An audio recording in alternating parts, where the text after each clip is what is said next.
So bagong lahat, busy si RHJ sa mga basketball camp dito sa Pinas habang nag-iintay sa October para makapagsimula ang PBA season. Nakapirma na kasi siya ng whole year contract para sa TNT. Hindi rin siya maglalaro sa ibang bansa. Pinagpahinga, bayad pa until bumalik yung import conference. Si RHJ naging 3-time best import, 3-time PBA champion at 3-time na nagka-bonus din. Nung nakaraang buwan, meron kasi siyang post na nananawagan pa siya kung merong team sa NBA ang gusto siyang kunin. Hindi pa rin siya nakakalimot na gusto niyang bumalik sa NBA na ilang beses niya nang sinubukan pero hindi talaga makabalik. Sinabi rin ng team manager ng TNT na wala silang control sa ipo-post ni Rondae Hollis Jefferson sa kanyang mga SOCMED account.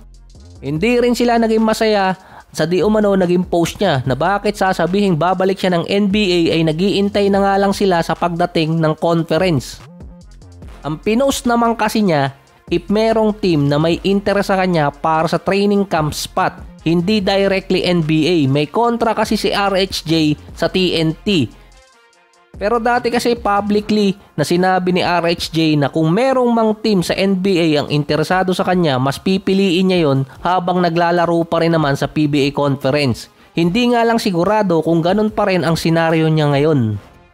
Sa post pa niya, specific niyang binanggit yung training camp spot dahil nga 10% lang ang chance na makakakuha siya ng guaranteed contract at kung two-way contract lang din ang ibibigay sa kanya, mas maganda pang ituloy niya yung sa token text. Dahil may kato ka na, may ka-text ka pa. Win-win situation din yun para sa TNT, pati kay RHJ dahil NBA training camp yun papasok ng NBA season at PBA season na rin. Sa podcast naman sa Hoop Hypes, nag-reflect lang naman si RHJ kung anong dapat ginawa niya para maiba yung naging resulta niya sa NBA. Mostly kasi yung style ng game niya ang binabanggit. Binigyan na siya dati ng shooting doctor ng Toronto Raptors, mapix lang yung shooting issue niya.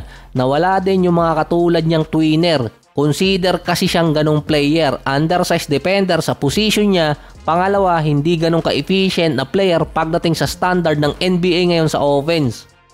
Mas marami ding batang free agent sa NBA ngayon at mas marami ding player ang available na pwedeng makuha ng mga teams.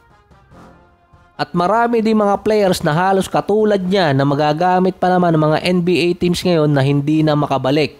Ang reason lang naman ni RHJ kaya gusto niya makabalik sa NBA na ilang taon niya nang hinahangad ay dahil sa pamilya niya.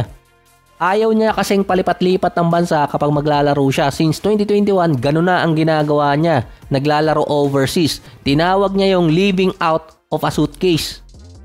Na after ng isang season or isang conference, lipat na naman siya sa iba. Paiba-iba ng bansa, hindi niya maisama yung pamilya niya. Consistent na rason yun kay RHJ since 2023 pa. Nalagi siyang malayo sa pamilya niya at tanging team at tanging bansa na naging okay siya ayon sa nasusulat ay Pilipinas. Dahil sa rason na nakakapunta yung pamilya niya sa Pilipinas at yung TNT ang tanging team or overseas team na nakapagdala sa nanay niya at kapatid niya para makapanood ng isang game. Yung isang kapatid niya nakapaglaro pa eh. Wala eh, naunahan din ng Jordan. Parang July 2023 in-announce na kukunin siya bilang naturalized player. August 2023 na-approve agad yung papel. Ganun sila kabilis.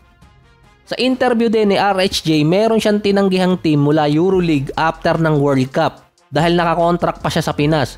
EuroLeague na yun, mas malaking pera. Meron team din ang gustong kumuha sa kanya ng 10-day contract kaso hindi naman ganun kasigurado. Ito yung after niyang mapunta ng Pilipinas. Pumayag siya sa 1-year contract bilang import pa rin ng TNT na hindi siya maglalaro sa kahit anong liga kapag off-season nila. Ito nadinig ko lang unofficial report to Ang binigay na kontrata kay RHJ around $840,000 to $900,000. Mas better contract yun para sa two-way contract ng NBA.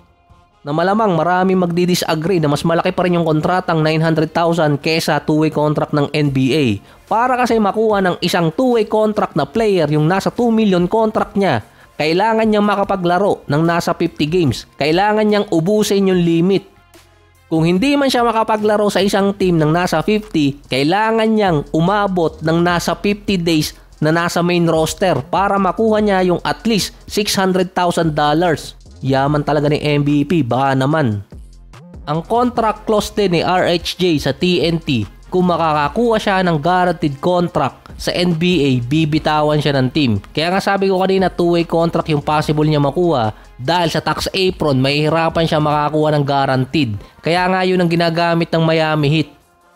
Ganon ang ballpark para mapapayag si RHJ na 1 taong kontrata ang meron sa kanya at hindi siya maglalaro sa ibang team or sa ibang bansa at stay put lang siya sa tanging team na nilalaroan niya ngayon na nagcha-champion siya.